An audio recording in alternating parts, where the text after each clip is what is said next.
Good morning, friends, and welcome to Trans India Real People, Real Emotions. We are reporting from Pune, where Tata Motors is inaugurating its sixth registered vehicle scrapping facility, which has been built and will be operated by Tata International Vehicle Applications, popularly known as TIVA. TIVA is a wholly owned subsidiary of Tata International, which is the global trading and distribution arm of the Tata Group and Tata Motors. With India putting a lot of focus on cleaning up the environment, scrapping old vehicles is part of that process. To facilitate this process, Tata Motors launched its scrapping initiative called Rewire, which means recycle with respect. The sixth RVSF at Pune, operated by TIVA, will have a capacity to recycle 21,000 vehicles annually, which includes passenger cars as well as commercial vehicles. In fact, while this is the largest RVSF, there is scope for further expanding this capacity with minimal upgrade. The RVSF at Pune was inaugurated by Mr. Girish Wagh, Executive Director at Tata Motors, Mr. Vivek Bhimanwar, Transport Commissioner of Maharashtra, Mr. Rajeev Singhal, Managing Director at Tata International, and of course, the man behind setting up the facility and also the one who will be heading operations, Mr. Rajeev Batra, CEO, Tata International Vehicle Applications. In this episode, you will see excerpts of the scrapping facility in the screen alongside. But during the inauguration function, this is what the dignitaries had to say about the facility as well as the scrapping norms in India. So let's start with Mr. Rajeev Batra welcoming the guests and telling us about this facility. So today's event is a mark of the culmination of our incredible journey of this project. As 11 months process involved the relentless dedication and meticulous planning with the various agencies. And that is one of the most important aspects, the outstanding performance shown by the team, by coordination, by alignment with the various agencies and make this project successful. In this complete journey, the various agencies involved like government authorities, construction team, safety team, and not many others. So each and every stakeholder who involved in this business has played vital role, and they have ensured that with their coordination, collaboration, and alignment, that this plant should be one of the best plant of India. And I am sure by seeing this plant, you all will also realize that this might be one of the best RVSF which we have all over the India. As safety is the one of the most topmost priority for Tata Group, and this is, you can say, the ethos has been integral to the development of this facility. With God grace and thanks to my team, throughout the project we did not have any incident. So it's a really great achievement, and we expect the same kind of record during the operation also. So great job done by the team. Keep it up.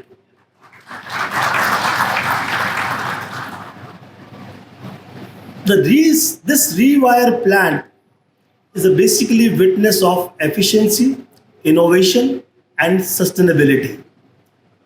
With a capacity of to dismantle almost 21,000 vehicles, however, we can increase these numbers by adding some more open space because equipment cycle time allowed to go beyond this, but because of the constraint of open space, we are keeping this capacity today for 21,000.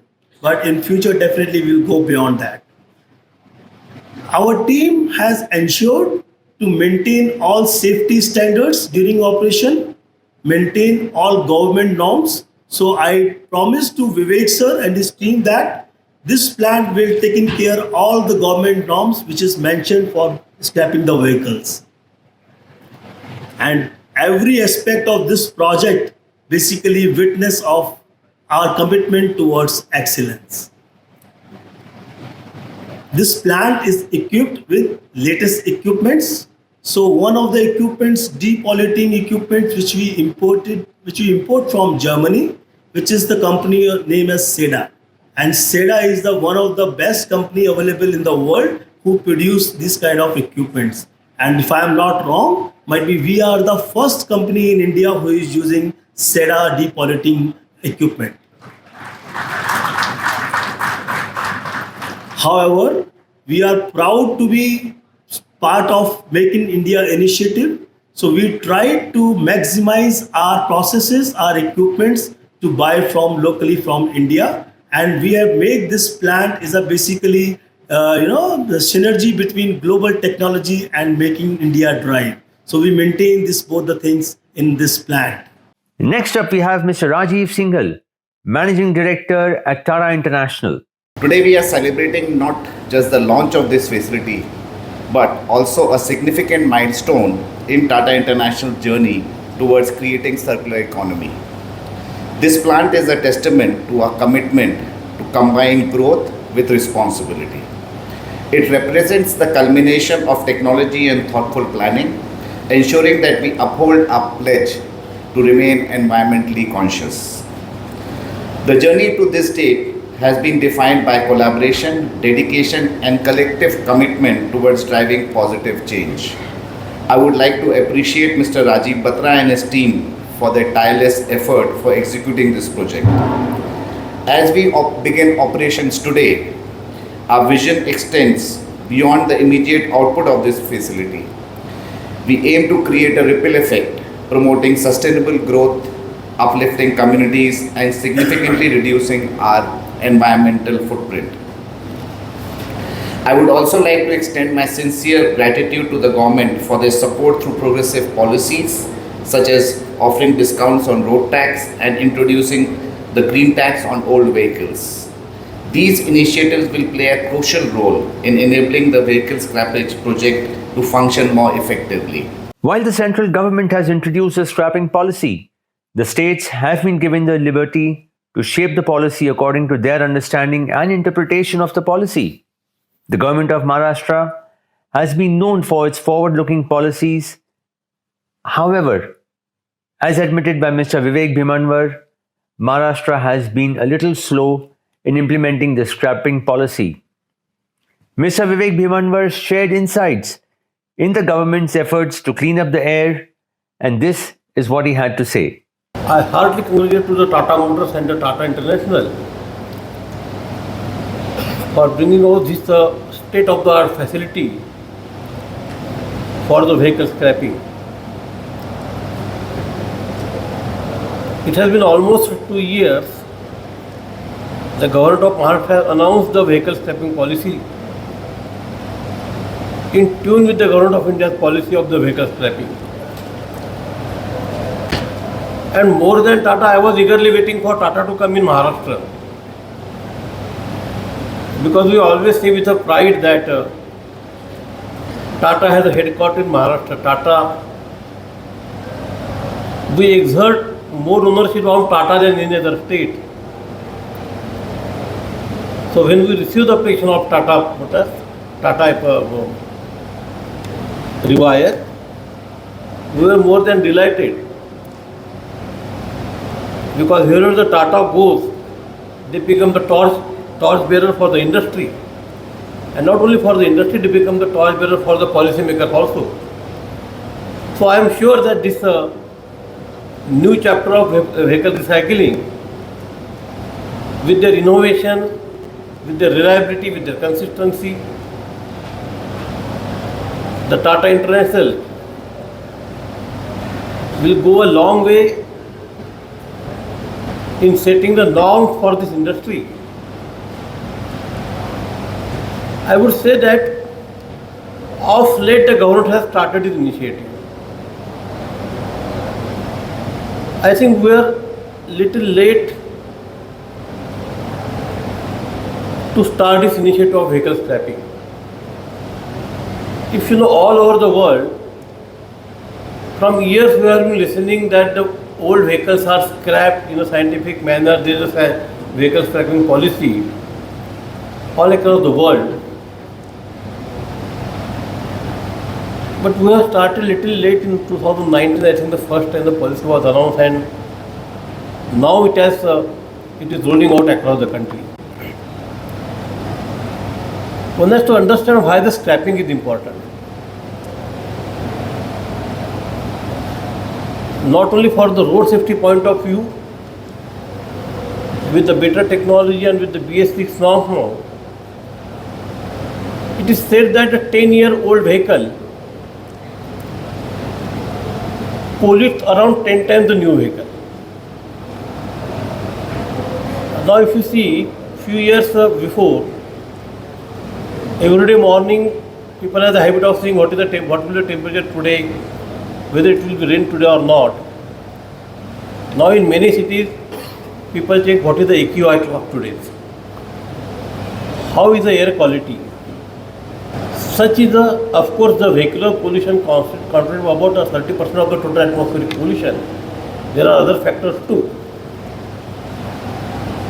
Almost 30 lakhs vehicles, 3 million vehicles were registered in Maharashtra last year. This year we are expecting to cross it beyond 3 million, maybe little more than 3 million. And the trend will continue. Unless we have a well-defined policy of vehicle scrapping, it is beyond the capacity of any government to cater to the logistic need of the country. We already have a little mismatch with the road infrastructure and the vehicle population on the road. If you again look at the accident figures, India has the highest road fatalities in the world. Almost 1.6 lakhs people are dying on the road every year. And 4 times that, they are so seriously injured that whole of their life, they are not capable of engaging into any meaningful economic activity. In terms of GDP, it's almost 3% of the GDP which is lost due to the road accidents. And you consider the population of the people and the families which are affected by road accident, it's like a city of Johannesburg or any other city with a population of more than 1 million. So that much section of the population is cutting from the society every year. So I always keep on saying that dreaming for the global economic power and the road fatalities cannot go together. So though both these aspects of the road fatalities and the pollution, it can be tackled effectively with a vehicle scrappage, the scientific scrapping of the vehicle, and considering this parameter, even there are the director of the Supreme Court also, this government has announced this policy. This is the 6th unit which is now will be operational in Maharashtra. But as I mentioned the figures of the vehicles which will be registering every year in Maharashtra, so almost that number of vehicles in years to come will have to be scrapped every year. So look at the capacity and the requirement of the vehicle scrapping centers in the state. I am aware that we also need to do something on the policy front. Mr. Singhal has mentioned about some expectations from the government. Let me tell you that we are in the process of making our policy more attractive. Right now the incentive which we are offering to the new vehicle is little less as compared to other states. And of course there is some issue in giving incentive to the vehicle which are older than 15 years. But all these issues have been taken care of, and we have to move a proposal to the government, unfortunately because of the code of conduct in the state. it couldn't pass through the cabinet, but definitely in a few months to come, all these initiatives will be in place. Mr. Singhal, you have mentioned about the environment tax. I think that is already exempted in Maharashtra. What is not exempted is a tax area other than the environment tax, which is probably difficult to waive because it's a tax, but all the interests are waived. Even we are trying to find out whether we can waive the pending fines and challenge on the vehicle because they are levied under the Central Motor Vehicle Act, so we have little difficulty in terms of law, but we are finding a solution for that. Under the leadership of Mr. Girish Wagh, Tata Motors has taken giant strides in the commercial vehicle segment, and many new initiatives have been brought under his leadership. Rewire is one such initiative. Girish Wagh spoke about the Tata Group philosophy as well as the thought process behind Rewire. This is what he had to say at the event. So let me give you some context on what the Tata Group is doing towards climate change and sustainability. So for over 150 years, the Tata Group, with nation and community building deeply embedded in our DNA, has actually been living and breathing the legacy of giving back to the society. More than a century ago, much before the conversation on climate change became mainstream, the Tata Group founder, the late Shri Jamshedji Tata, he had emphasized that care for environment was key to the way we conduct the business. And that is now part of all of us at the Tata Group, part of our DNA.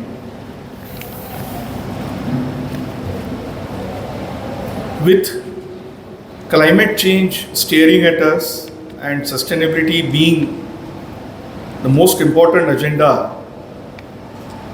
for the leadership, both political and corporate, at Tata Group, we analyzed the 17 Sustainable Development Goals which were laid out in 2012 by UN Special Group, and then arrived at 3 pillars which we need to work on to ensure we lead on this sustainability transition. These 3 pillars are, the first one being achieving a net zero position on the greenhouse gas emissions, which in colloquial terms is called as decarbonization. The second one is about pioneering circular economies and ensuring that whatever we take from the Mother Earth, we give it back, or we become net positive on all those things that we take from the Mother Earth, which includes, for example, water, or all the minerals, or for that matter, everything that we take from Mother Earth. And the third thing is about preserving biodiversity. I think while industrial revolution brought in a huge amount of productivity, efficiency and convenience, I think it also impacted the nature and biodiversity to a great extent, which now I think the industry has realized, and as a part of sustainability, an important role that we have to do is to preserve the biodiversity and ensure that no species becomes extinct, hence going ahead, and also therefore becomes an equally important responsibility. So at Tata Motors, in alignment with this project Alingana, which was initiated at the Tata Group level to ensure that all the group companies move towards these 3 pillars with stated commitments, at Tata Motors we said that we will become net zero on greenhouse gas emissions by 2040 in the passenger vehicle business and 2045 in the commercial vehicle business.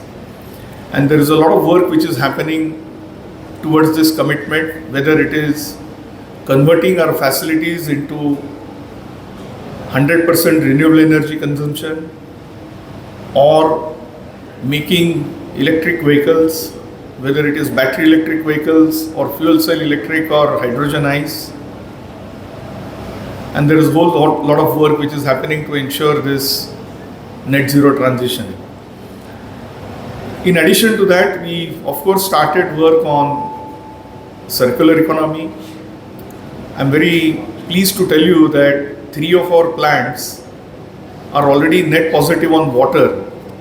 So they actually charge back more water to the Mother Earth than what we consume in those plants. And all our rest of the plants are also on track to become net positive. 3 of our plants are also certified for zero waste to landfill, which is also one of the important requirements. Now, in addition to this, in circular economy, a very important responsibility is the end of life treatment of the vehicles that we are making. And here we decided to take a very innovative approach, and that too in alignment with the direction set by the central government. I think the central government, under the leadership of the Honorable Prime Minister, as also Honorable Minister Mr. Nitin Gadkari, actually thought about having a decentralized model of scrappage, vehicle scrappage, because the vehicles ply all over the country and it is necessary that they don't get transported for thousands of kilometers to get dismantled. And therefore we decided to go for a decentralized operation. In addition to that, scrappage industry, which is highly unorganized today, one of the purpose of the government was also to make it organized and therefore lead to employment generation. So the approach we have taken is we have defined the process for this scrappage, which will be very scientific process. So we benchmarked with few companies in Europe and even Japan, Korea, to understand the processes being followed there and what should be the right process for us. We also decided the manufacturing process, the equipments which should be purchased, what kind of layout should be there, and what kind of IT system should be there to ensure that we are able to do this entire process in a very scientific and respectable manner. And this is the process which is now being deployed in our franchise operations. And each of these franchise operations will also therefore lead to employment generation, which was also one of the important requirements. So we at Tata Motors had actually formed a small group, and some of the group members are here, which actually defined this process to Rajeev. I am not going to accept your unwarranted credit for Rewire. I think it is a group at Tata Motors which decided this, and they did a terrific job. And I'm going to, of course, invite compliments to all of you at the end. So please hold yourselves till then. We started the first registered scrappage facility in Jaipur, and we were actually fortunate to have none other than Mr. Gadkari inaugurate that first scrappage center. Followed by that, we inaugurated another center at Bhubaneswar, then Surat, then Faridabad and Rohtak. So we already have 5 scrappage centers, and we are very happy to come to the state of Maharashtra, where we have a very large plant. So we have a plant to create vehicles, and now we have a small plant to also scrap the vehicles in a respectable manner at the end of life. We are very happy that Tata International, under the leadership of Rajeev Singhal, and of course Tata International Vehicle Applications under the leadership of Rajeev Batra, decided to come forward and put up this plant. And this plant has come up in a record period of time, and very happy to see the way the vision of the Tata Motors team in terms of the process and the equipments has been translated into reality. I would also like to take this opportunity to acknowledge the unstinting support from the local authorities and the state government of Maharashtra for their support, along with the progressive policies that encourage building of such recycling facilities. And therefore, finally, let me appreciate the hard work done by Rajeev Batra and his entire team, and the set of business partners, contractors that you referred to. This is a brilliant facility which has come up. Excellent job done. And let me also thank my team at Tata Motors, which has put this process together, which is helping to bring very scientific recycling facilities all across the country. The philosophy of Tata Motors is to recycle end-of-life vehicles with respect. There is a well-defined process not just to scrap the vehicles, but also to ensure that the scrap is disposed of in a manner that does not hurt the environment. With the government coming down hard each day on older and polluting vehicles, the queues at the scrapping facility will only get longer with time. We are certain that manufacturers will come up with many more such facilities to cater to the vehicles that would fall under the axe. We will be back again next week with yet another interesting interaction. Until then, stay safe and drive safe. Jai Hind.